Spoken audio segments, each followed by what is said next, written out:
Hello, everyone. Welcome. Welcome to a conversation called Why Union, Why Now? My name is Dr. Jay Keene. I am the Executive Director for Student Support Services. In my role, I oversee a lot of the services that you may or will be using in our programs, and our panelists tonight will maybe share some of their experiences with that.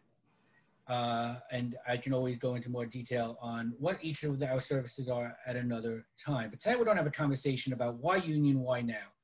And why now is not just the why now of our time and our history and our lives, but also why was it there, why now, why did these panelists, why did these students choose union at their time in their life? So before I actually introduce each of them, I want to do a little housekeeping. You are all entered and on mute. And hopefully at the end, we may have some time for questions where you'll be able to go off mute and we'll be able to converse with each other as well. In the meantime, if you have questions, feel free to use the group chat and we can talk through that. And if any questions that we can ask anyone, we will be able to use the chat for that. So with that, let me get you to the panelists. The panelists consist of students, alumni, and faculty. These are people who have experienced our program or are experiencing our program.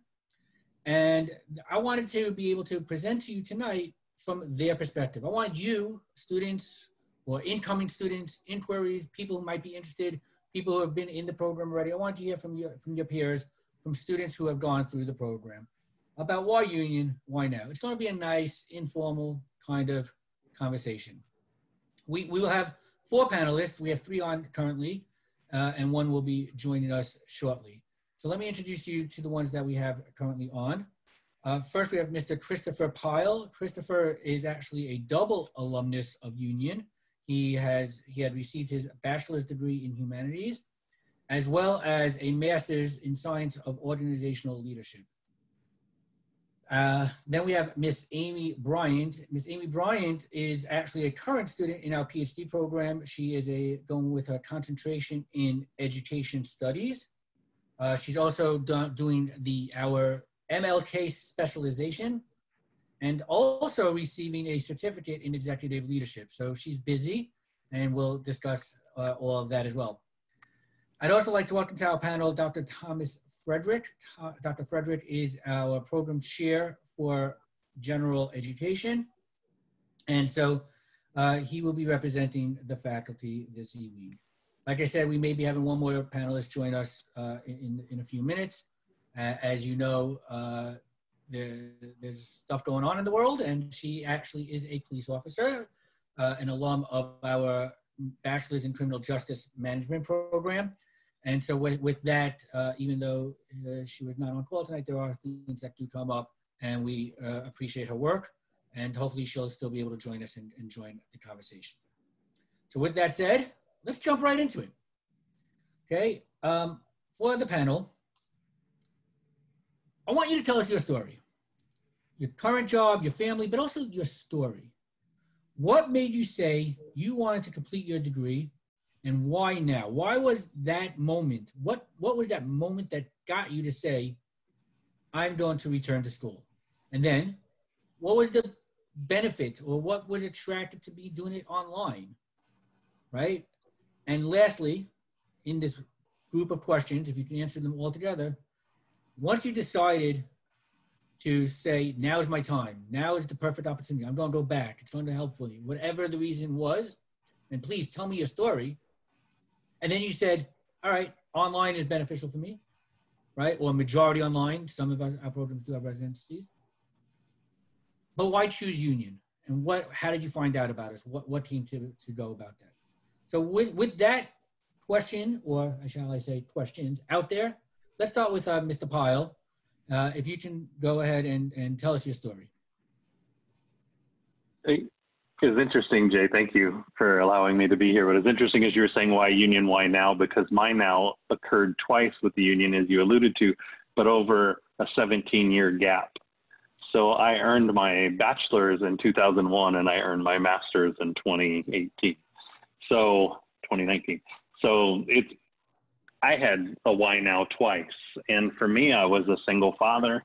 The first time when I was seeking my bachelor's, I had graduated high school really early, had no real guidance where to go. So I had started college, got intimidated. I was like 16 years old and started doing life, and then had a daughter I was raising. And a friend of mine said, you should check out the Union Institute. I got my degree there. And so I did. And I'm in Northern California. So my local chapter was in Sacramento, and I got connected with my adjunct, and it was one of the single greatest educational experiences I ever had. I maintained a friendship with my adjunct for years.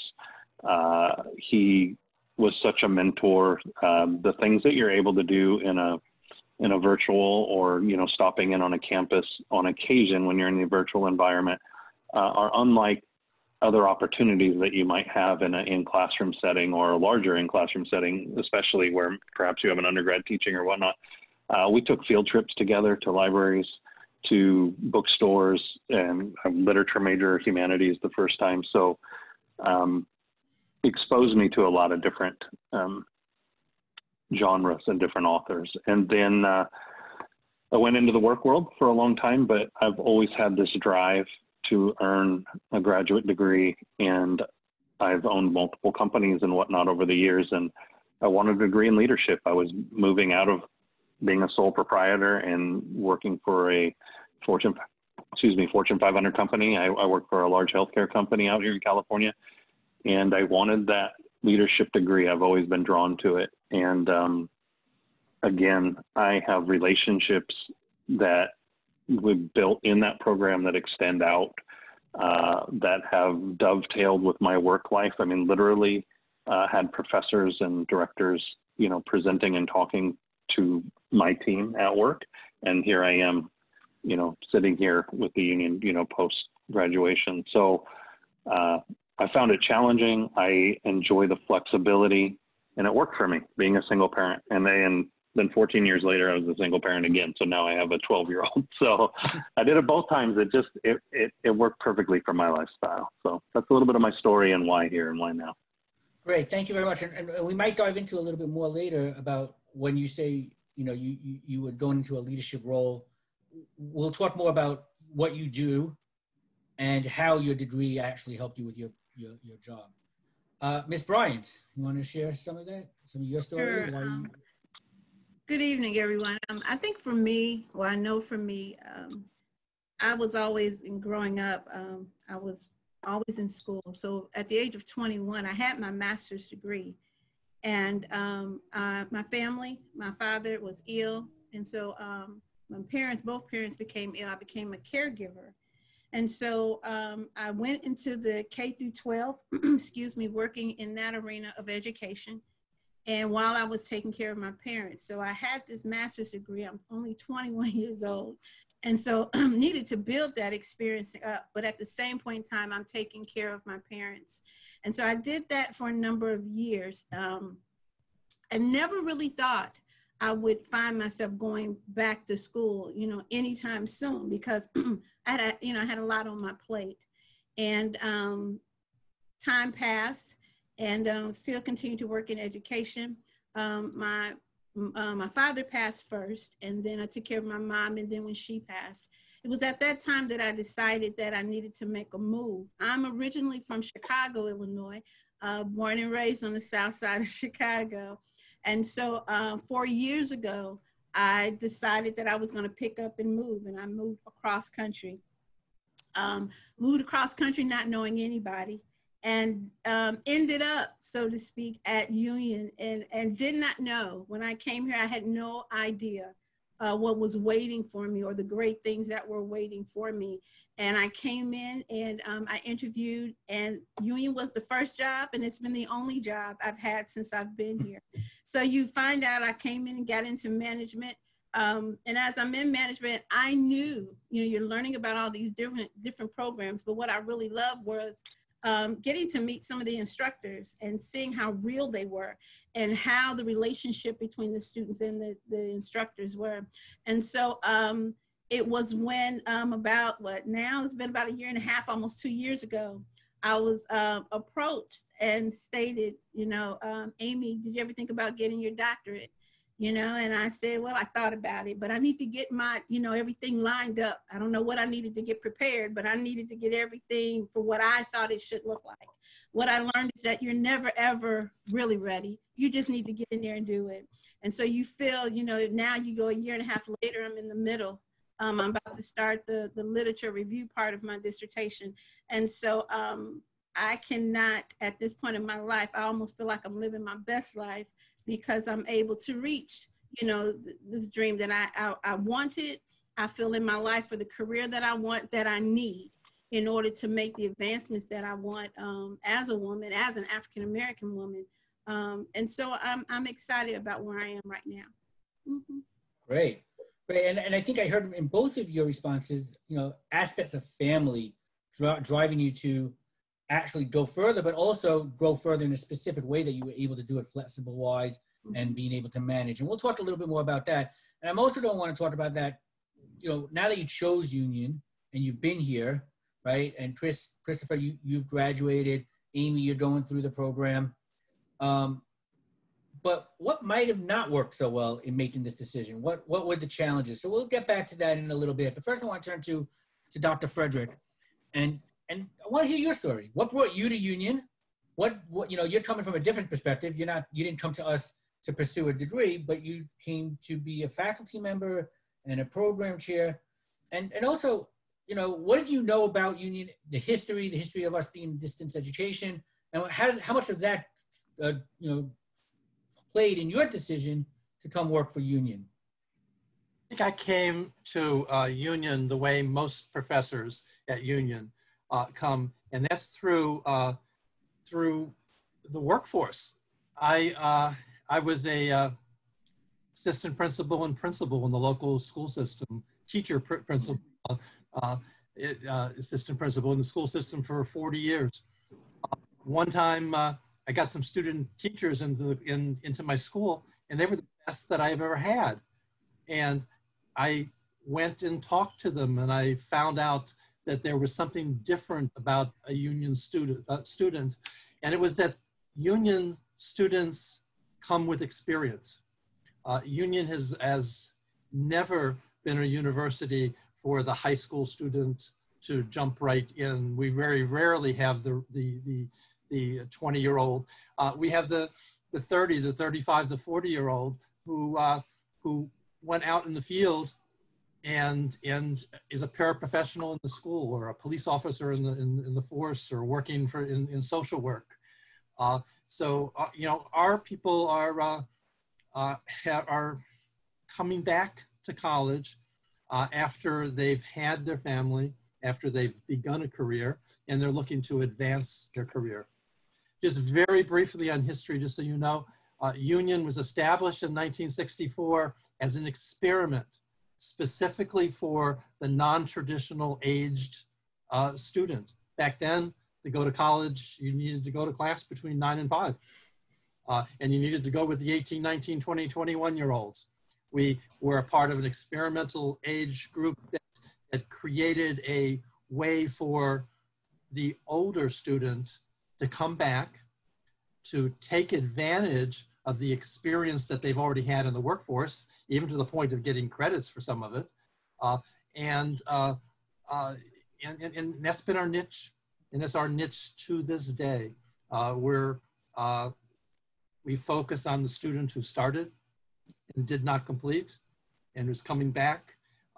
And we've developed strategies to help you as you balance life, family, job, and school. So I want to follow up with something you did say in there, right? It was kind of touched on very little in there about that you came to us, and like most faculty and most adjuncts, you said, from the workforce. You were a principal, you were a teacher, right? You were working for the school board, and a lot of our criminal justice adjuncts are cops and working in the force. What does that mean for a student to have a professor who's in field, who has the experience, and not just someone who was a professor for life, doing research, but actually in field. What does that mean for our students? It means that it's not theory, or it's not just theory, it's practicality. It means that you are networking as you're getting your degree, as you're meeting people who have jobs in those fields and can actually help you and get other jobs. You've got people who have a direct connection to the field in which you're studying. Right. And we have that throughout, right? From undergraduate all the way through our doctoral. All the way through. Right. And that connection is strong. And Tom, I'm switching gears a little bit here, but, for transparency's sake, you and I, we normally go to the same campus of Union Institute. We actually go to the campus, the Florida Academic Center, and we have offices there. And so switching gears a little bit, it's been since March 11th since we actually saw each other in person. What have you been doing? What have you learned during quarantine? What do you miss most?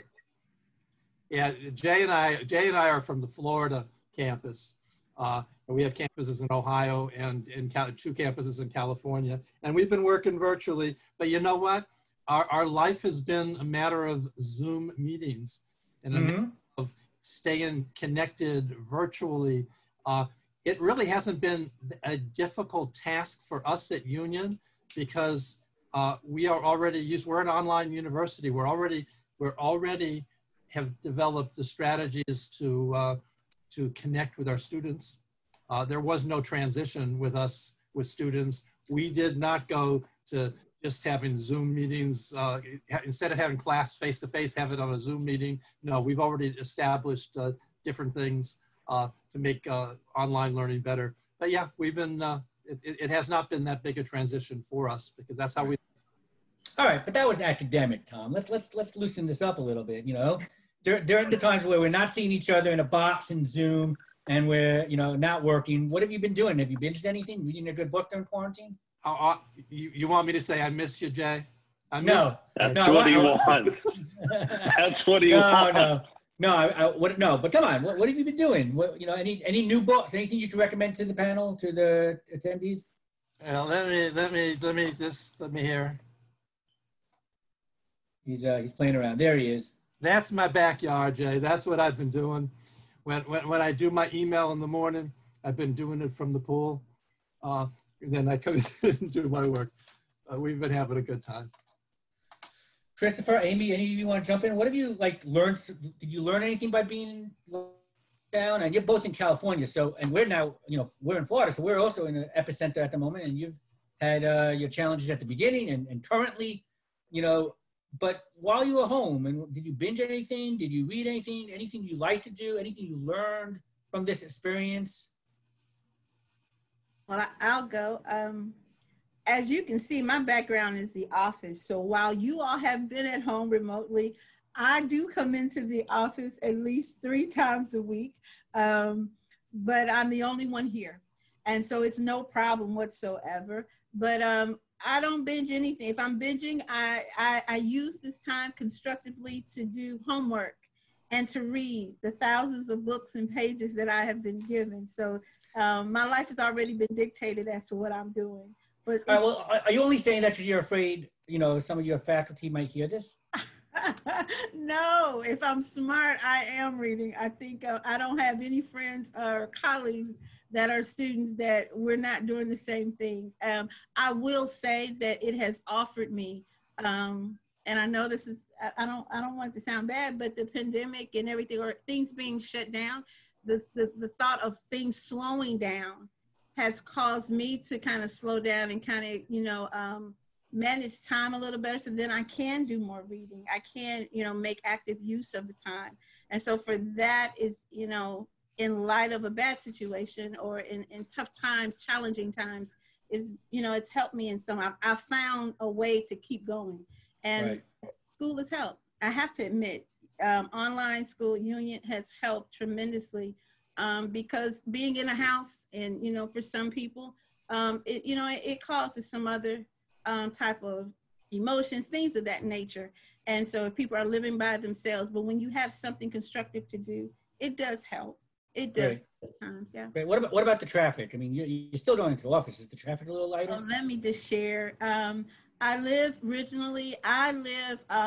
know the 405, but I live actually only 20 minutes away from the office.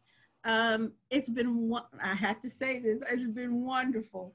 I can get home in a matter from this door to my home door in about 20, 25 minutes.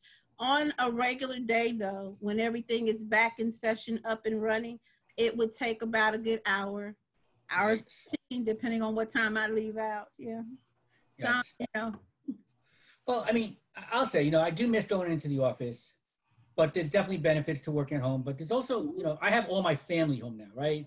So I had 2 kids who were out in college, they're home. I had my high school kids who, you know, very quickly transitioned to Zoom, and they're home, right? They're at any given, my wife is working from home. So at any given time, we have 6 people on Wi-Fi doing their work and what have you.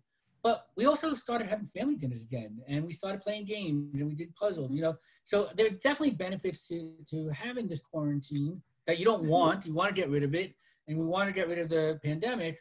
But you definitely, you know, there are silver linings in it. And I've definitely found stuff to binge watch. You know, I don't know if I recommend anything, it'll give away some of my tastes, good and bad.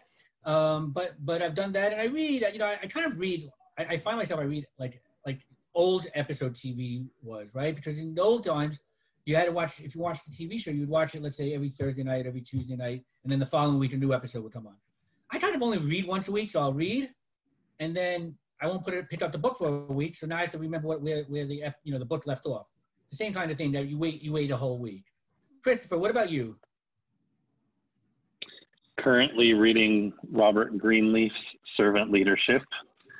I'm a book nut. I don't know. I feel like might be scaring Kevin Brown, who's joined us, because I keep trying to read the bookshelf behind him. I love books. I'm like zeroed in on his bookshelf. And work has been really stressful right now. As I said, I work for a large healthcare company, and this is totally not in my normal wheelhouse, but I have been binging Married at First Sight, just to completely tune out my brain and just go into nowhere land. Yeah, that's how it all comes about. You know, you either have certain tastes that you want. I miss a lot of sports. I'm looking forward to baseball. This past Monday, I had my baseball draft, my fantasy draft. I'm looking forward to it. Will it last all of their shortened season? I don't know, right? But a lot of what we learn and what we take up and we do in this time is a result of, I wouldn't call it desperation, but hey, I need a break from my, you know, stress and just go to something that's totally out of your box, just to, you know, have mindless stuff going on in your background. But, you know, it's good to hear this stuff from each of you and to share, you know, and if anybody any of the attendees want to share something or you know, any of a book that they read or something that they wanted to, you know, they can do it in the chat now, and we'll give it a shout out. But it's also like knowing from each other and hearing this type of stuff, it, you know, brings us to a sense of community, right? So we're all part of a community. We're all belong to Union, right? Union is one big community, and learning from each other and hearing from each other. Oh, this is what so-and-so watches, and this is what kind of book, or I read a book that so-and-so recommended. It's a good piece of having this strong sense of community. I do want to hear from both you, Amy, and Christopher. In your programs, did you feel that sense of community? Now, some programs lend to it. I think the PhD very much does. But some programs, you know, if our criminal justice student would be on, I believe she would say, you know, a lot of our criminal justice folks come in, they take the courses, they want to finish, and they're not really looking to have so much interaction with new people, right? They're really more, you know, into, I need to get the degree to get to the next step. But a lot of our other programs do build up a sense of community. So that's why I wanted to ask some of these questions about your life, your dislikes, anything going on with our pandemic that you've learned from. But I want to hear about the programs itself. Christopher, Amy, you know, did you feel that you've had sense of community in your programs? Christopher, you start, please. I did in the MSOL program, so the Masters of Organizational Leadership. It is a cohort based. So you have, I mean, there are some people that pop in and out, but for the most part, you're with the same group of people throughout your journey. So, you know, you get to know people, you're working on projects with them, you know, virtually, but you still get to know them, you're exchanging phone numbers. I had a really cool experience that one of the people that I became most close with flew out here to graduate in Sacramento so that we could meet. So we went through the graduation ceremony, and Dr. Wheat, who is the head of that program, she flew out as well. And afterwards, I had my buddy Patrick, who I'd gone through the entire program with, and Dr. Wheat, who I built an incredible relationship with that continues at dinner with just me and my immediate family. It was one of the most special capstones to my experience. So I definitely had that sense. Wow. You just reminded me, before you go, Amy, of a story. You know, we have commencements here at each of the centers. And at one point, the university had a completely online Masters of Education program. And I was in charge of that program at the time. And we were standing at commencement, and it was a 2-year program. Well, you could do it in 1 year or 2 year. And there were these 2 women who were standing in line getting ready to walk, down the aisle for their commencement. And they started a conversation. They said, "Oh, you're so-and-so? Oh, you're so, I've known you for the last 2 years, but that was the first time they actually met." They started hugging each other. "Wow, you helped me so much in my program." And so a lot of people, and especially, when online education first came about, that there was that whole isolationist thinking, "Oh, they just don't do it online," and there's no, but, here at Union, we always felt that, it's still individualized education, and it's still an opportunity for people to really get to learn from each other and develop a sense of community, even though you may never ever see each other face to face until commencement. Amy, go ahead, talk about that. You know what, and I'm gonna say, Dr. J, I feel very fortunate, because I learned it first from one side, being the work side. But as a student, especially in a doctoral program, I don't say anything, whether there's instructors on here or not. I only say what I really feel. And if it wasn't positive, I'd structure it a different way to be tactful. But I can truly say, without a shadow of a doubt, the doctoral program is a strong sense of community. In going through the program itself, we started as a cohort as well. I'm what they consider cohort 26, but you cannot help. I believe that you get out of things that you put into it too. And so what you give, you're gonna get back. And so when you go in, you can go into any program, any, educational type of program you want to go into, and only go in and say, okay, I'm only going for this.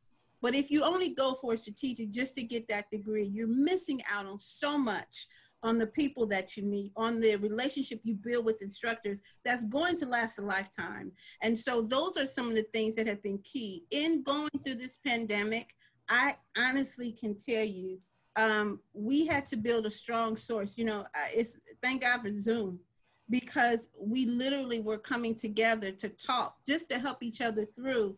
And we were all across the country, as far as Africa and Ethiopia, things of that nature. And so when you can bring people so spread apart and bring them close in together just to help get through a term, that's a special place. And when you have instructors that are working with you, they really want to see you succeed.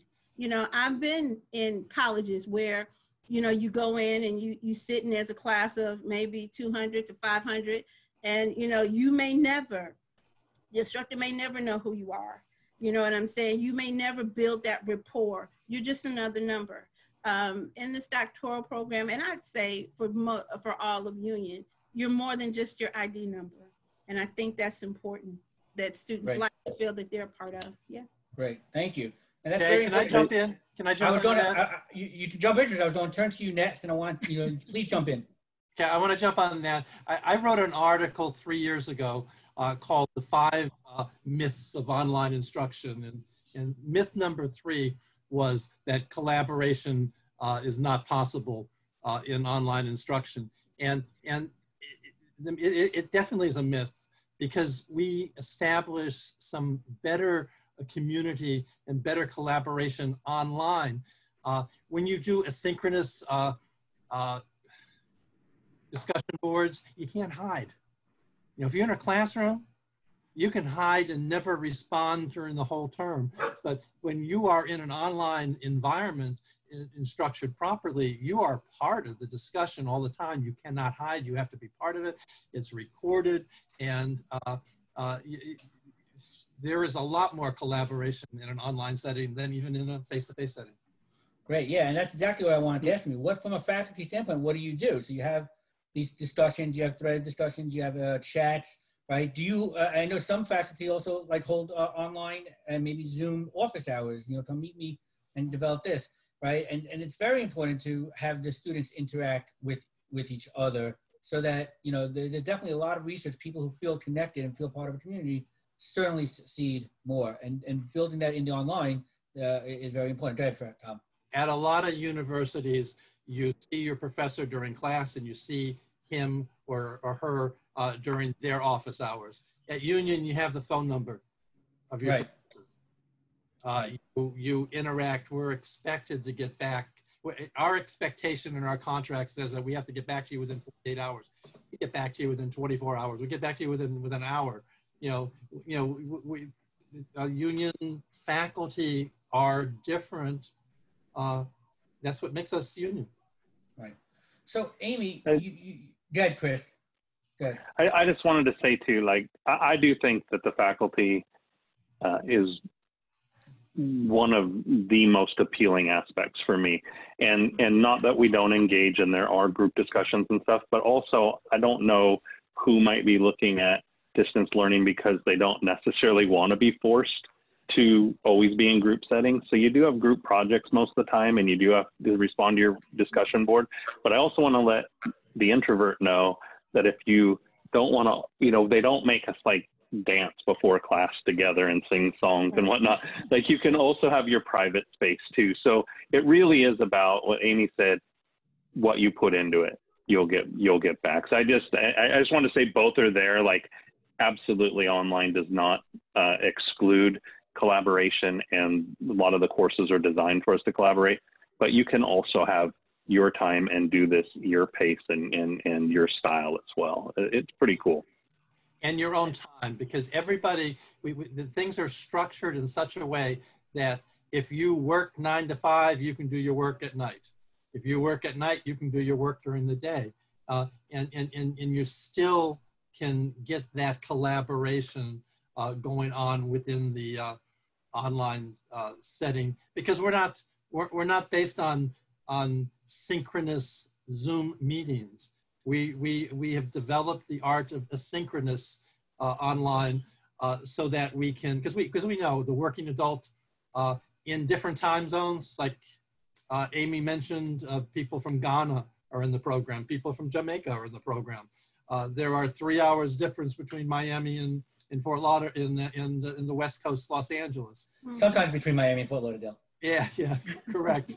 Sometimes it takes that long to drive between Miami. Yes.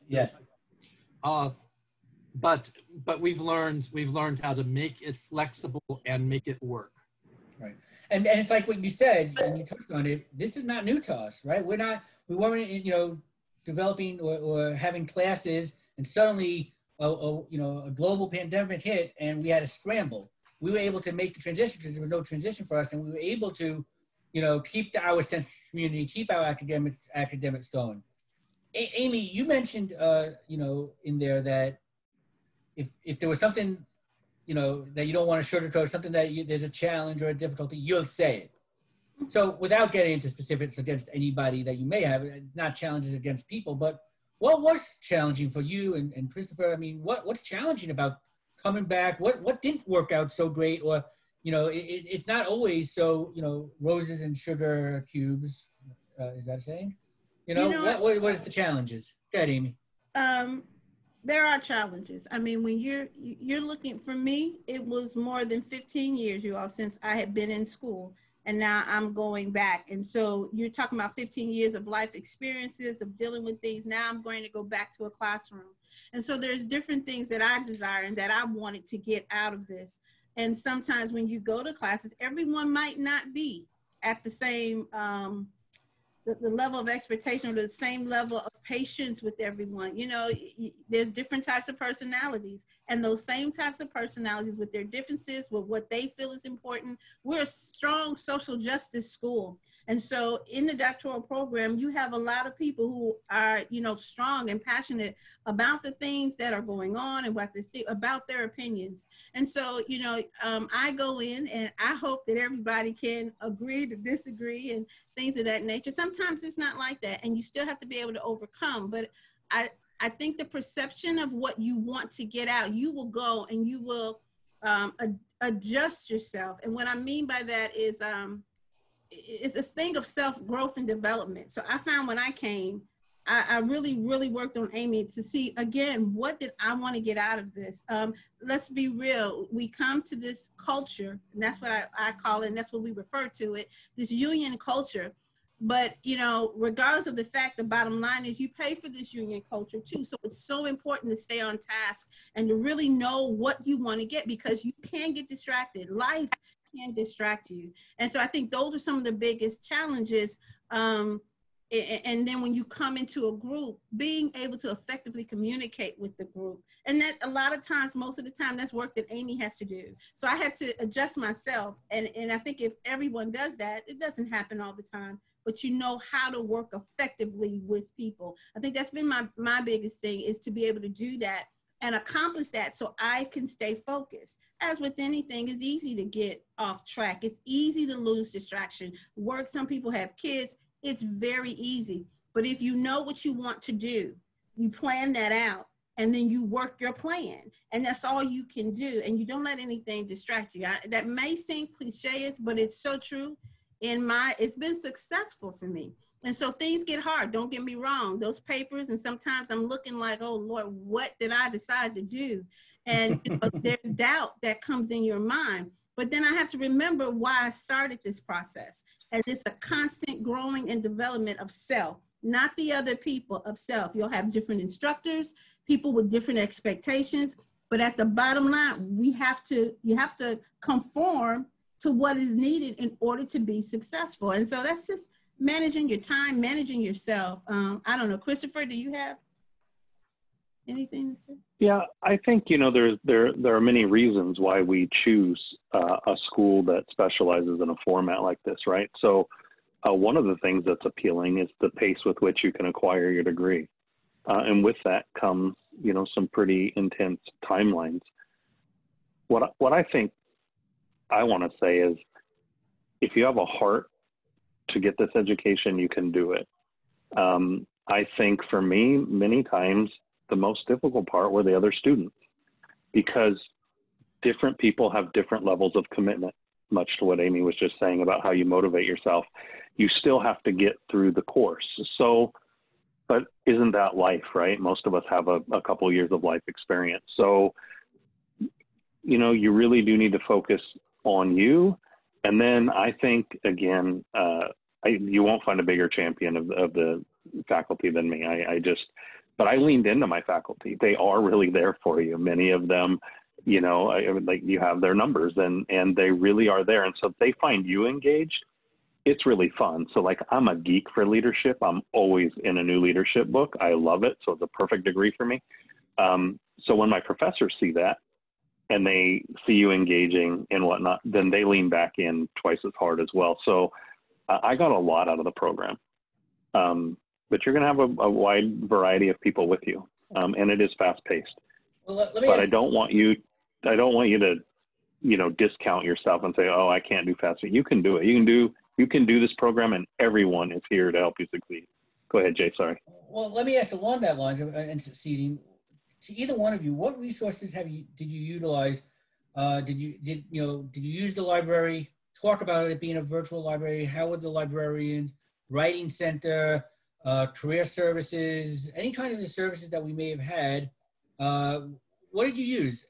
What about our IT help? I mean, we're an online institution. How was the learning management system? Did you ever need to get some IT help? Were they responsive?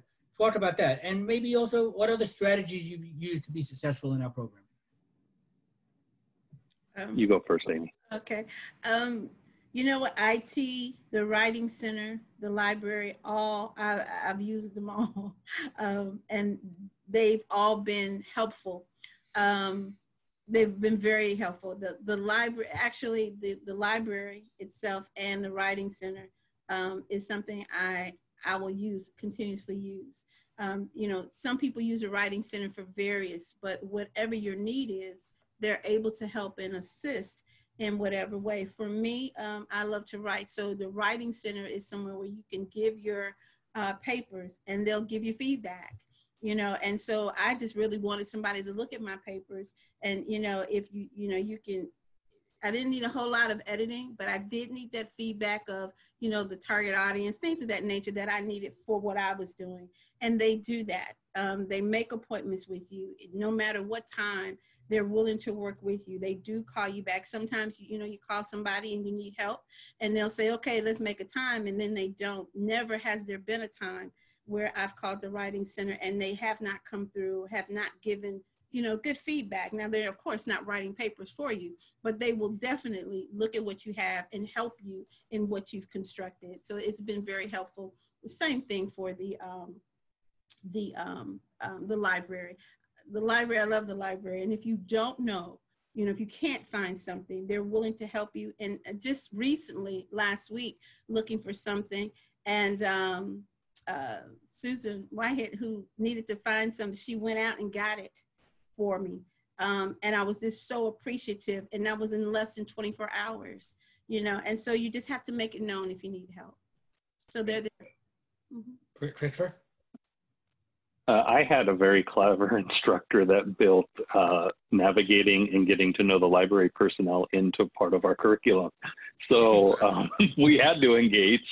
We were graded on it, and they were awesome, and it was fun.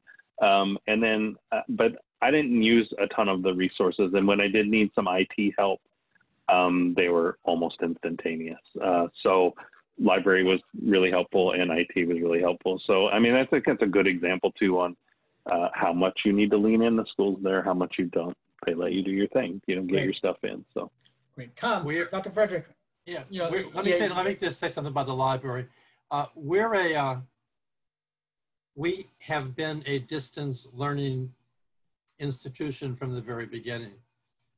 We've never had, I guess there was a short period of time where you had some physical books in a library in Vermont, but for the last 60 years, over 50 of them, we've had to develop online library resources. And while other libraries are doing that now, we've always had that. 20 years ago, we had a library complete online. When the Higher Learning Commission comes in to do our accreditation, they are always flabbergasted by the extent of online library. And they're comparing it to other institutions throughout the country. It's just our nature, since we have been built for the adult learner and we have been built for distance education. Our library had to be built that way, and it is quite impressive. So Dr. Frederick, if you can also just make a comment or two, and we're getting toward the end here, but about the collaboration between you as faculty and your team, the academic folks, and the collaboration with student services. When you need, you know, something from the Writing Center, or you know students are, how do you guys collaborate together? Yeah, let's start from program advisors. We call them success coaches now. But everywhere you go in a university, you're going to have an advisor. And some places you go and they've got 1,000 students and you have to set up appointments and you have to try to find them, and you may never even talk to them for a whole semester. Everybody here will have an advisor of some sort who has 50 or 100 people. I mean, it's not big numbers. You always have access to an advisor to answer any of your questions. We've got built-in systems from the faculty. When we notice that somebody's struggling, we talk to the success coaches to get in touch with you. When we notice that that your writing may need some extra assistance, we give it to you ourselves, or we get you to the to the Writing Center. We're a small university, and that's a strength as far as I'm concerned. guys, we got 700 undergraduates, we got 150 masters, 150 doctoral students, and that works to your advantage because people can pay attention to you and give you personal attention. Great. I want to ask one last question, and then I do want to offer the opportunity to unmute everyone and see if there are any questions from our attendees. And for those who are attending, if you want to start, if you want to put a question in the chat, in the meantime, we'll get to those first. So, but my last question is, you know, Union has a mission of social justice. So what does that mean to you? How much did you know about that before you came to Union? How much did you learn about it after? And then how much of it did you take with you when you are now in your career or in your community? And, you know, how did it affect you, the mission of social justice? Christopher, why don't we start with you on this one? Okay. I didn't know beforehand. It is part of the culture when in your documentation, in your surveys of your courses, you see it, you feel it, and it's addressed by the instructors. And for me, it just matches my heart. So, and who I am as a person. So it was only like a cherry on the top for me because I didn't know, I wasn't specifically seeking that out when I enrolled. So for me, it just is another reason to smile. I'm proud of that. I love the forward leaning, you know, and especially right now where things are quite tense in our world. It's really nice to know that that's, you know, my degree comes from a school that has had that as part of their mission from the jump. So, Amy? I would say that I've always had a desire for social justice, coming from a family, again, African-American family where I was born rather late in life, but my parents had dealt with a lot personally, some of the, you know, the racial tensions and coming from Mississippi, coming to the northern states, only to find that it was just as bad here in some of the northern states once they escaped from where they were coming from. And so that stayed with me, their experiences. When I came to Union, I knew about social justice, but I saw it because of a big criminal justice from that perspective. We just had this big criminal justice management and things of that nature. It wasn't until I really got engulfed and really immersed into the doctoral program that I realized just how much of a social justice, how it threads throughout all the programs. All of the programs, there is that thread of social justice that you can't hide. And that's one thing that I really love because it helps you to, you know, you get your degree, but then it's what do you want to do with your degree? And how do you want to further that? And what impact? I mean, what's the use of getting a degree if you can't impact something or someone as you're going through this process? And so for me, it was key. And it was just, I really, like I said, through the doctoral program, was able to really experience it, and I enjoy it thoroughly. Great. Dr. Frederick, in terms of embedding it into our curriculum. Well, yeah, we within each of the courses, there are certain social justice, social responsibility, global awareness, are and critical thinking are a piece of everything. You know, when you get a degree, you get it for a couple reasons. One is to get a better job, but the other is to change the world, and that's our goal. Our goal is to create, is to enable you to better yourself and go out and change the world. All right, so to that end, and I don't like to lie, but I don't, put myself out there and say I lied, because now is your last question, not the last one. This is gonna be your last question. And here's the last question. Where do you guys see yourself 5 to 10 years from now with, and how much of what you take from Union to take away from here, to put into your careers, to put into your personal life, to put into your community, how much do you see will be long-lasting effects because you came to Union? We started this off with why Union, why now? And you guys told your story. What's your story going to be 5 to 10 years from now, and how has Union played a role in that? We'll go with Amy first on this, and then Christopher. You know what? In 5 years, it's funny you asked that. I was just talking to an instructor as I'm doing this dissertation. In 5 years, I see myself as a chancellor, a president of a community college, a dean. I just want to be in higher education. It will give me that platform to, you know, do some policy making and really be able to still be in the teaching realm of teaching students and gathering information for myself. So I had to strategically think of that because that's important for what I want to do. Yeah. Great. And Christopher? I'm really fortunate that I currently work at a company that's consistently ranked as one of the top 20 most ethical companies in the world. And in so much inside the company, we have employee resource groups that address a tremendous amount of diversity.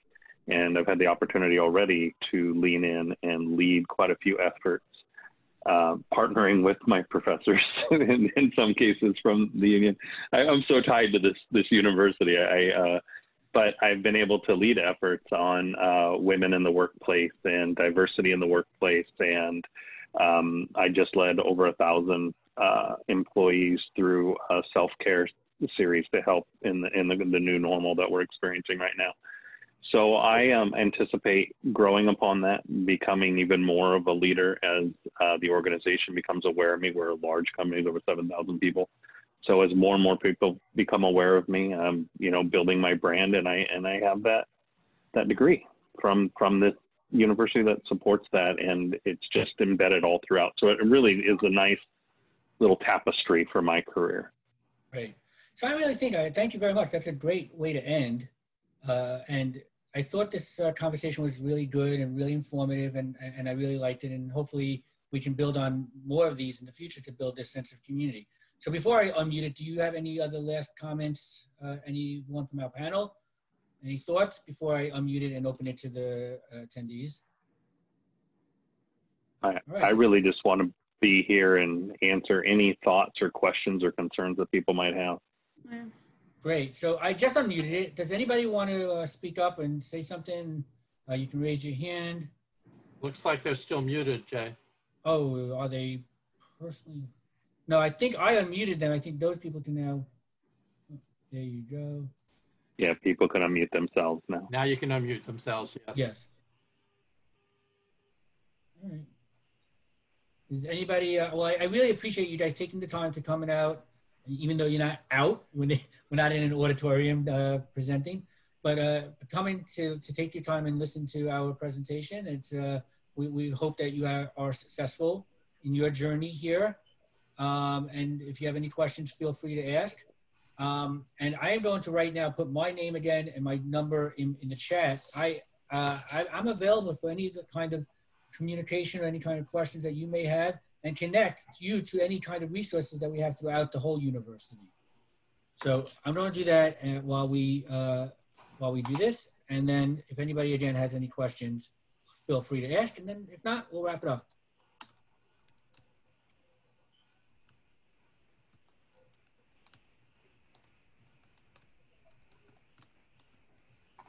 We've been joined by one of our chairs in our bachelor's program for our child development, child and adolescent development, Bridget Monks, right with me. She's faculty member. She joined us late. I just want to welcome her and say thank you for coming along. Thank you. Yeah, no, thank you. I did see her there. Thank you, Dr. Monks, for joining us. You're welcome. I'm happy to be here. I was in another Zoom meeting, but I thought I want to join this one too. She's out in Los Angeles. Yes. Great. Since you talk about my passion to social justice and diversity, that's why I originally joined Union as a faculty member. Great. There you go. Great. I do hope to be able to get more, both on the student side and faculty side, to share more stories like this that we can put out there so that more people learn about Union and how we can be successful, how they can be successful in their journeys. Yes. I really appreciate everyone's time, and I hope you all feel like I do, that this is valuable and you all learned. Lisette. Hi, good evening, everybody. Y'all know my name, Lisette. My question is, where in Florida is the campus? We are in Hollywood, Florida. I don't know. Are you in Florida? Do you know the area? I am. I'm in Florida, South Florida. Great. So we're in Hollywood, Florida. The campus is on 46th and Sheridan. So if you know that big Sheridan Plaza, we're right before that. Our offices are currently closed, but we hope to be opening up soon once we can know what's better going on in the world. Okay, because I'm interested in the clinical mental health counseling, so I know that does require to go, I think, to Cincinnati. To Cincinnati, yes. Right? Yeah, the clinical mental health program does have residencies in Cincinnati. They did do it virtually this year because of the pandemic. Okay. And, you know, depending on how travel goes in the future, they do want to, you know, restart the live residency portions of it. Okay. I believe that's a 5-day residency once a year. Really? That's not so bad. Once Twice a every, year. I thought I saw that. Yeah. Okay. Well, I'm excited. Actually, I got a flyer about 2 years ago and in the mail when I first moved here, and I was interested because I had tried to attend graduate school and I couldn't finish. So I became really overwhelmed, and it just, the picture of the person, I'll be honest, was somebody my age, the woman of a certain age. So I thought, you know, this would be perfect for me because, yeah, I was surrounded in graduate school as a grad assistant with around a lot of 20-year-olds and a lot of people with a lot of energy who can stay up all night and write their papers and I mean, and you know, read the books and read all the articles. And I just, you know, life, you know, like Amy said before, life just happened, and you know, I got a little bit overwhelmed. But yeah, with what's been happening what's happened and what's been happening, what we're just becoming aware of now because it's this, you know, we can see it. We all saw it with our own eyes, and it just, I felt just extremely helpless. And I feel like there's a calling on for me to do something. I really want to be able to help. Anyway, give somebody a hug if I, and it's just made me feel so, I'm, you know, like I want to just go out and do something. And I'm excited, and I hope that this is going to be for me. I've been talking to I think her name is Amy Hornsberger. So been kind of just looking in on it, and I hope this is a time for me to jump in. And I really appreciate you sharing your real experiences because I'm always trying to get things in line before I go and do something. And I appreciate that you said you'll never really be ready. You just have to do it. So You gotta jump. You can always you can always walk to the end of the diving board, but sometimes you just gotta jump off of it. Right, and your next entrance point is September, so now's about the time to get in touch about applications and things. Right, and I finally I finally posted my correct number in the chat. I was mistyping for the first 2 times, but please call me, reach out to me. My email is j.teen. I'll put that down also. Okay. And, you know, for everyone, we're here for you. This is what this was about, to show you that Union is, you know, we're here for you. And we've done this for many years. We have the experience. And, you know, we want to be able to continue, you know, supporting each one of you in your journey. Thank you very much. Amy, can I say just one thing to Lisette? Lisette, I was listening to you, and we need more people like you with your passion in that field. And so I'm excited about the fact that you're going to come. So if anytime you need to talk, I'm here too. And I have no problem at all just to help or anything. But, you know, best wishes to you. And I look forward to seeing you in the fall somewhere on a Zoom or in the roll call, whatever, to know that you're part of Union Institute. And Kevin raised his hand, and I know it's going to be a book recommendation for me. Can you ask him? No, Kevin, you just muted yourself. You got to unmute. Kevin? Hey. So he was unmuted for a second. Oh, man. Did There you go, Kevin. That did it. Okay. Sorry about that. I just hit the wrong button, and then it wouldn't let me sort of recant what I did. Yes. Well, Christopher, I will slake your curiosity here in a second. But my question would be, I have my master's and would be interested in the PhD program in interdisciplinary studies, I suppose. And this might have been answered already, but the residency, I'm in New Jersey, so there is no campus near me, but that's not necessarily an issue, of course, and I can drive to Ohio or Florida. But what would the residency requirements be for an on-campus residency? So the PhD, oh, go ahead, Amy. You know better because you're in it. So I was going to say, as a doctoral student, we're required to do 6 residencies. And so and depending on, and Jay, you may know more now, because I know we may be switching from 6 months to with the terms. I'm not sure, but under the cohort that I'm in, every 6 months you go. So you do 6 residencies. When you do those 6 residencies, that's all you have to do. That doesn't mean that you graduate at that time. It just means that you fulfill that requirement of 6 residencies. We do go to Ohio, that is, and people come from all over. This was the first year, just last week, the 2nd through the 10th, excuse me, we had residency, but it was our first virtual residency. But after you do those 6 residencies, and then, you know, people still come back to the residencies, but it's not a requirement. You just have the 6 that you're required to attend. Right. Okay. Right. And Chris, all of that stuff up there is sheet music, actually, just so you Music. know. I'm a musician. I do have a phone consultation scheduled with Stephanie Schramm this upcoming week. yeah. So I have a bunch of questions that I'm going to ask her about what a specific program might look like and what a curriculum would be. So I'm sure she's going to be able to get to all those questions. But anyway, it was nice meeting everybody.